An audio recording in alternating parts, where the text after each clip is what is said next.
wanted to ask about credit cards because you are one of the founders of Kaskasan Buddies. Thank you, Yun Isao. hindi ko Yes. alam. Saan ba mahanap yung Oo, sa kaskasan? Facebook. Facebook.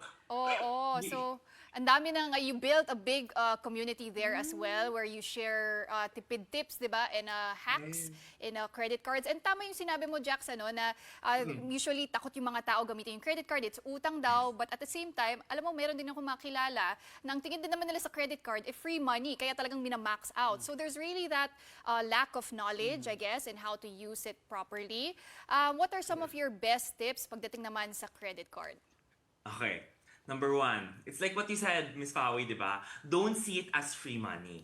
Di ba? Kahit ang laki-laki ng credit limit na binigay sa'yo ng bangko, think of it as the trust that the bank gave you. So parang pinagkatiwalaan ka ng bangko with this much of a credit limit, huwag mo naman siyang isipin na, ay, pera na siya na libre na pwede kong hugutin. So only spend what you have in the bank. Di ba? That's always a good rule of thumb, eh.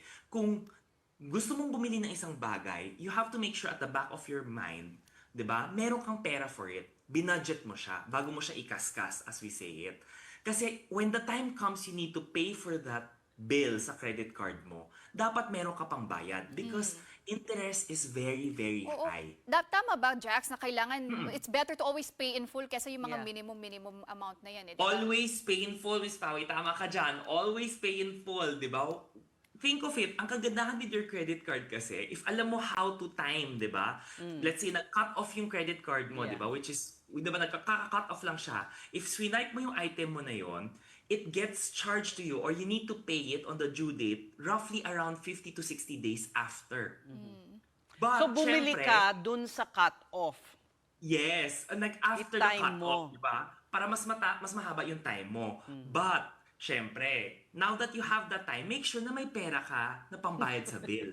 Because if you pay the minimum, mataas ang interest. And the interest is at 3%. Isipin mo na lang, binili mong item kung 100,000 pesos yan, 3% of that is 3,000 pesos sa interest pa lang. Ang 3,000, ang laki ng pwedeng marating. Di ba? Pwede na siya pang renta, pwede na siya pang dine out mo with a lot of group of friends mo, di ba? So, that's why always pay in full and pay on time para hindi tamaan yung credit score, as they say it, which is your trustability score.